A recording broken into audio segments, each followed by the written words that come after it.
a stray cat who finds a home using animal communication. This is the story that we're going to be talking about today. This is Jasper's story.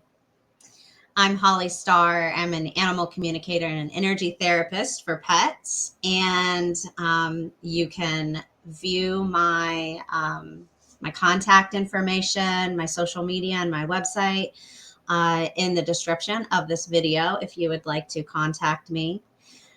In this video, though, I am going to be sharing Jasper's story. Okay, I am going to share my screen. Okay. So this is Jasper, and I am going to increase this just a little bit. There we go. So this is Jasper. And at this point in time, Jasper's name was actually Dom, D-O-M. This came across in some communication with him early on. As a stray cat, he wanted to be known as Dom. Okay, so I met Jasper back in March of 2024. And as you can see, the timestamp on this picture is right around when I got to meet him. So this is my only knowledge of Jasper. He was an outdoor cat, and we started communication. A woman who took care of him as a stray cat.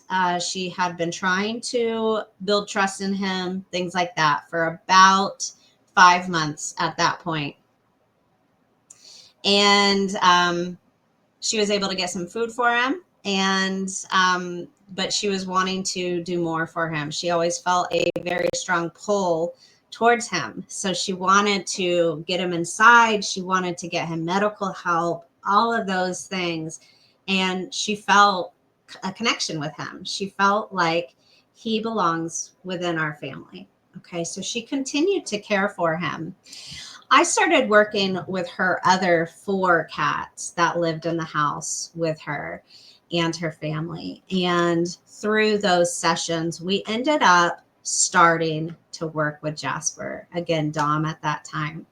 And we were able to learn about Dom's past experiences. He talked about how he had lived in a house and what happened to come into this stray cat period of time in his life. Okay, so we got some understanding about that. We got some feeling of, yes, I'm kind of checking this thing out, what it's like to live outside. You know, the situation that he was in his previous home, it was a little bit boring for him. He was lonely a lot of the time. He didn't have a lot of interaction. So once he became an outdoor stray cat, he kind of wanted to try it out, to try and figure it out. So a lot of his earlier messages on wanting to receive help and come inside and those kinds of things, he simply said, you know, I'm going to continue to observe her and build my trust in her. And then I'll decide later if I want to come inside or not. So he did this entire process at his very own pace. He showed us that many, many times. And so we're going to go through his story here. Okay, I need to come out of this enlarged screen. There we go. Okay, so these are just a few of those early pictures of him. You can see most of the time, 99% of the time that he would show up for food, it was in the middle of the night, 2 a.m., 3 a.m., middle of the night. So when this lady who was taking care of him would put food out for him, wildlife would show up.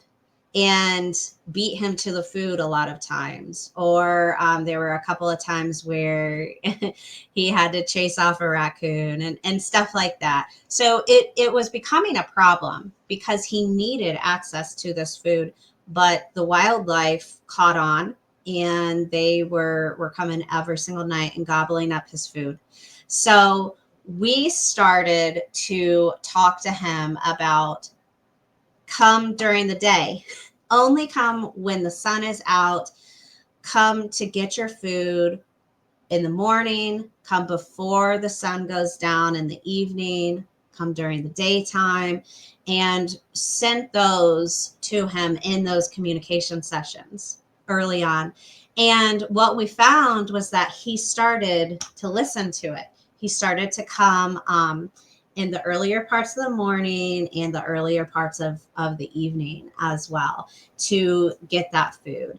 And we continued those sessions throughout this time. We could tell that he was he kept going in and out of not feeling well. So we could tell that his immune system wasn't quite up to par. There were things going on that were bringing his health down, and then he would rebound a little bit, and then his health would go back down again. And just this cycle just kept continuing. So we thought, okay, he's coming during the day more. Let's go ahead and try to trap, get that medical attention, and go from there, because he kept having these episodes of not feeling well. So we started talking to him about the safety of the trap, what that would entail, and that he needed to trust the trap and go into it, and he would get help. Every single time we talked about this in a communication session with him, he left. He would avoid coming to the house for food for 2 or 3 days, and he avoided the trap at all costs. I would get back in with him, ask him to at least show your face, at least come and get food, and then he would return within the next day and continue on with the regular routine of getting food and all of that kind of stuff. This happened 2 or 3 times with the messaging around the trap. He would leave, he would avoid it at all costs. And so we kind of set that that option aside, and I talked to him about, well, what are other things that you are considering as far as how can we get you some help here? If you're wanting help, because at that time he was starting to build more and more trust in this woman, able to come up and get a few pets from her, able to eat, relaxed with her sitting there, all of those things. So through this time period with communication, with energy therapy, it was all working together with her efforts and finally bringing him to a point where he was opening up to her. So in this talk about how can we get you that physical health now, help. And he brought up a dog crate that the size of it felt a lot better to him, that it felt like it would be safer and just less stressful to him. So she went out and got him a medium-sized dog crate and left that near his food bowl for a little bit to help him get used to that. Now, there came a day that I did a communication session with him, and he talked about his head being wet and that he wasn't liking that, and we couldn't quite put our finger on what that was. Now, soon after that, we were able to see I'll come up to these pictures here. We were able to see these head wounds. You can see right in here, there are some scratches and some bites. And here's another shot of it right in there. He had had an attack on the top of his head, and it had caused bleeding. And that is what that wetness was. And at this point in time, we said, no, we got to make another push. He's got to get medical care here. So opened up the dog crate, put the food inside. I did not say a single word to him about that part of the plan. We just wanted to get him help. Okay. And so that very next day, he walked into the dog crate. The lady was able to just close the door and bring him inside. It was pretty incredible to see what happened next. And you can see this is him. He had just been brought inside, and he's already starting to relax. He came inside. He was moved in the crate, very calm, no hissing, snarling, trying to bite, nothing like that. And very quickly, he went to the vet, started some medication, some help that was needed, and he just came into his own in being a house cat again. Okay. In these beginning days of being inside of the house, he did stay secluded in a room for 2 weeks to quarantine, to make sure everything was okay before he started to introduce to the other cats in the house. Again, there are 4 other cats in the house. And so these are just pictures of him while he was just in the room on his own. His mommy would come in and just spend time with him and snuggle. He found out all of those comfort luxuries of living inside. There are many, many windows in this home, and so he is able to lounge and watch outside and have the windows open and all of that, but be healthier and be safer. Okay. And at a certain point in his healing process, he did start to play as well. Now he is believed to be around 8 years old. He is very, very calm, very gentle, affectionate. He has done a wonderful job with his kitty siblings as well. This is him when the doors were starting to be opened. At first, he didn't quite know if he wanted to explore the house or not. And again, like I said earlier, he did all of this at his own pace. Every single thing was at Jasper's pace.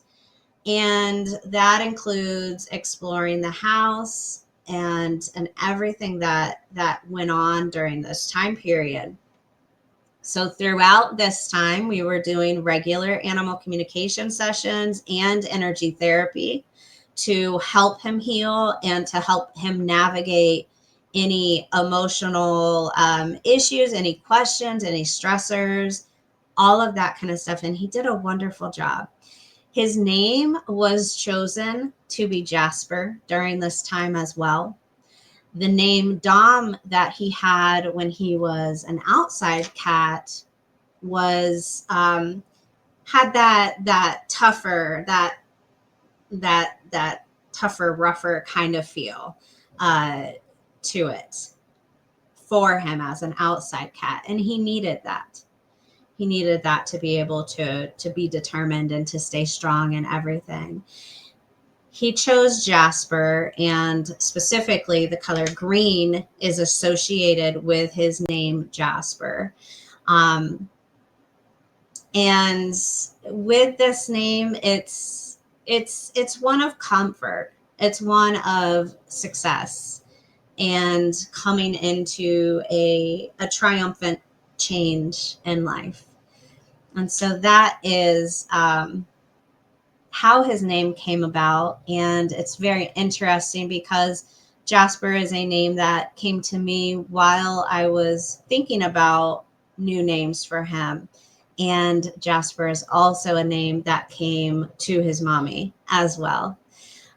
Once we looked up the color green with it because the color green was coming through as a message with it as well. It correlated with things that were going on in his mom's life and in his life, the green Jasper meaning. Okay, so you see he's starting to explore. So this is the master bedroom. This is a different room. This is one of the first places he got to explore. And this cloud bed in the back of right behind him, that's his bed, and that had been available to him outside throughout this entire process. He never used it until he came inside. So just getting some snuggles here, learning to relax in the master bedroom. You can see he is good at relaxing. So after giving him some time to explore a bit, started meeting the siblings. Okay, so these are 3 of the siblings. I believe the 4th is just out of screenshot there. From the back forward, you have Ruby, Phoenix, and then Gus, and then Jasmine is the one that I believe is over to the side. You can see her shadow there. Now you can see that Gus has a hiss going on, and at this present time, we are still continuing to work with Gus to fully accept Jasper and to let that guard down. He has had several moments now where he is enjoying time with Jasper, just relaxing next to him, and we'll see some of those photos coming up. But we are continuing to use that energy therapy and animal communication to help Gus with this transition as well. We utilized animal communication and energy therapy with all 4 of these sweeties in one big session together, right before they were going to start to meet Jasper. So you can see this has been a very strategic process of building trust, taking it one step at a time, and utilizing animal communication and energy therapy all the way through. Okay, so this is, it looks like Ruby getting to meet Jasper for one of the first times, and it looks like they're kind of playing together as well with that rainbow string. And this is either Jasmine or Gus sniffing as Jasper lays on the bed. This is Phoenix getting to meet Jasper. And Phoenix, for example, was so just excited to meet Jasper, so curious. Okay, and we have a few of them laying together. So this is Gus here up in the front, or this is Jasper here up in the front, and Gus, and I believe Ruby is there in the way back on the window. This is a really wonderful one. So we have Jasper on the bed and Gus right there stretched out on the human bed, and then Ruby behind Gus. This is one of the instances of Gus being able to relax around Jasper, and it's really huge for him to have that experience and to, I always remind Gus, come into your center and remember these times with Jasper and stay in that mindset that you're in during these times.